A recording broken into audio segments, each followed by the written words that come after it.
In chapter 17 of Boruto 2 Blue Vortex, we see the continuation of the events of the previous chapter, where Konohamaru is moving forward with the plan from Shikamaru to befriend and then betray the awakened Shinju, but not without having reservations about said plan.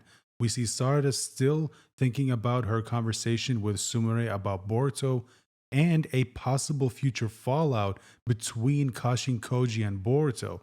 However, possibly the most interesting part of the chapter for me is seeing how Matsuri reacted to Konohamaru and what that tells us about the awakened Shinju, one in particular, and where his story could possibly go in the future. Here we see Matsuri's reaction to seeing her come into contact with her target, and this is where we find out something very interesting about the awakened Shinju. We see that they all basically inherited some unresolved feelings about specific people that were important to the person they were actually made from. In this case, Matsuri is having feelings for Konohamaru because Moegi quite likely had those feelings herself, which does explain why Hidari's target is Sarada, because it's very likely that Sasuke's very last thoughts before turning into a tree were about his own daughter. However, that does beg the question, if Matsuri is experiencing romantic feelings towards Konohamaru, is it possible that Hidari either has or might eventually have fatherly feelings towards Sarada? And if that happens, could that possibly lead to him betraying Jura and the other awakened Shinju? Since Jura's plan involves destroying the world, which in turn would destroy not only Konoha and the rest of the world, which of course would include Sarada, then is it possible that Hidari will try to stop him if again that is indeed where the story is headed? After this, we find out what Konohamaru's mission actually is that was given to him by Shikamaru.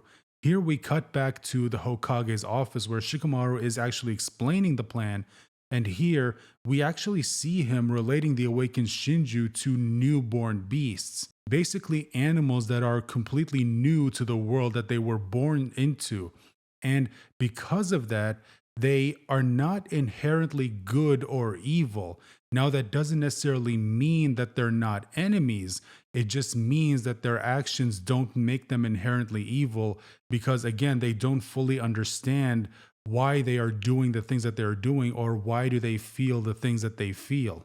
And here we see Konohamaru confused as to why Shikamaru is even telling him this. And here is where he reveals what the plan actually is, which is for Konohamaru to actually use that against them. When he sees that Konohamaru is not comfortable with this idea, he reminds him that it's still something that needs to get done because otherwise, not only will they not be able to save the people who are trapped in the trees, which would include Moegi, someone who was important to Konohamaru, it also means that they will go on to destroy the world because at the end of the day, they are still Shinju, they are still divine trees, and their goal is to eat an Otsutsuki and to grow a chakra fruit, which of course would result in the destruction of the world. Now, I also want to talk about how Shikamaru mentions that Naruto would never approve of this plan, which is absolutely true. Naruto would never be okay with this. He would never be okay with a plan that actually exploits people's emotions in the way that Shikamaru is telling Konohamaru to do, which just goes to show how much this world actually needs Naruto because ever since he left, ever since he was trapped in the Daikokuton dimension by Kawaki, we're seeing that the world is slowly starting to shift back to how it was before he became the Hokage, or even before that when he actually started to influence the people around him into being better than they were before.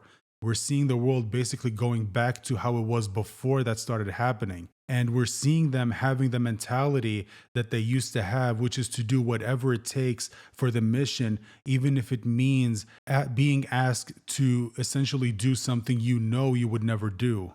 We then cut back to the present where we see the other part of their plan, which is to actually separate Ryu from Matsuri. Now, they do manage to accomplish this by using Matsuri's feelings and their goal of finding Boruto, who seems to have left one of his medallions to teleport to the location just in case things go sideways, because we've seen Boruto obviously do this in the past where he would leave his medallions in specific places so that if he actually needs to go there very quickly, he will of course be able to using his version of Flying Raijin. And they also see one of Koji's frogs, which they found after they made it there. And here we learn something very interesting about Matsuri and her abilities.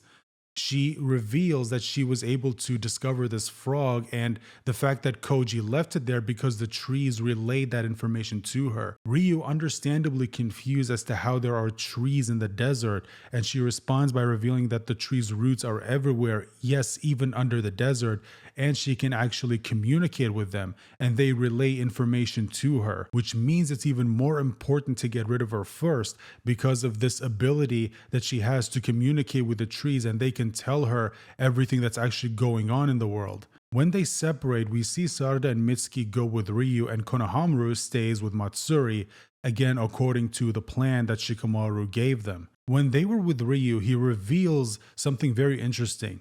He reveals that Jura told them essentially not to harm the Konoha shinobi because of how much he respects them, which of course takes them by surprise. But we know that that's the case because we saw his interactions with Team 10 and Himawari. He gained a new respect for them when Shikadai acknowledged that they stood no chance against Jura and instead prioritized getting Inojin help.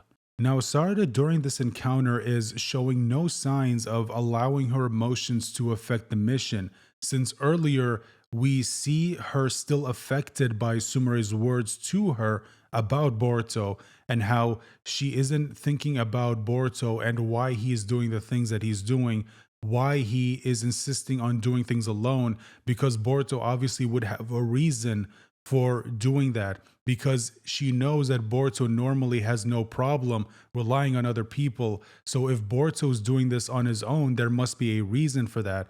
And Sarada is essentially not thinking of that. Instead, she's thinking about, in a way, what she wants, which is to help Boruto.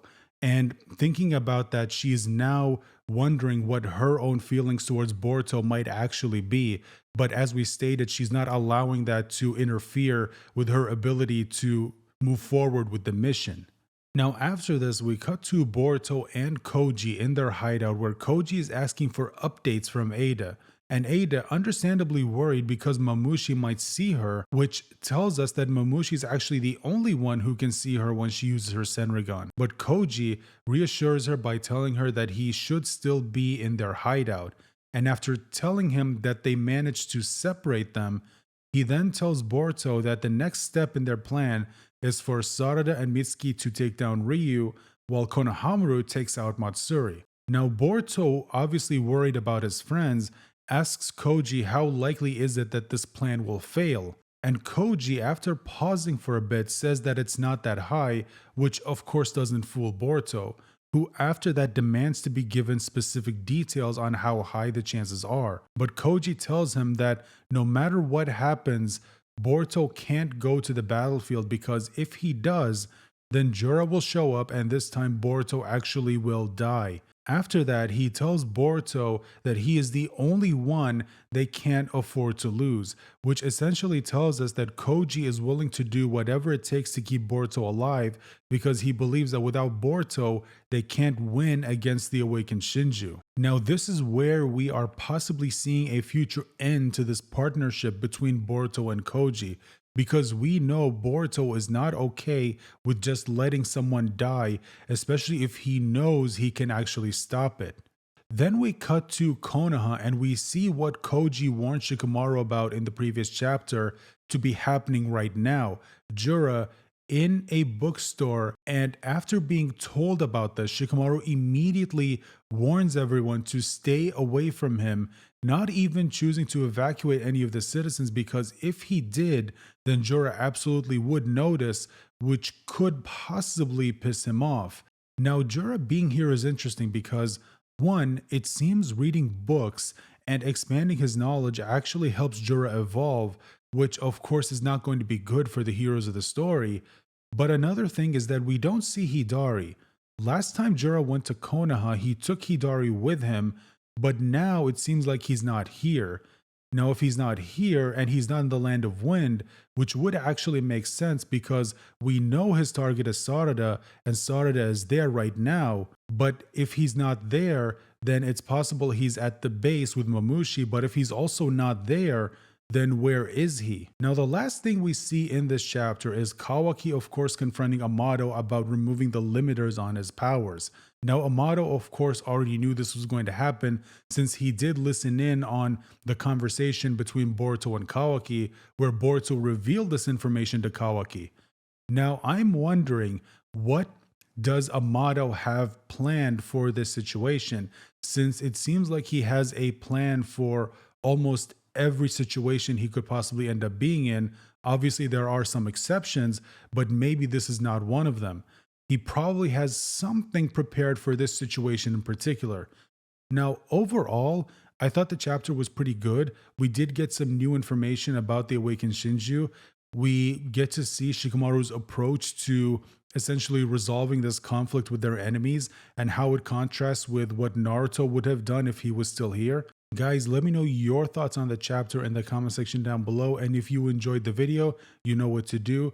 Hit the like button, share the video out there, subscribe if you were new, and I hope I will see you guys for my review of Boruto 2 Blue Vortex Chapter 18.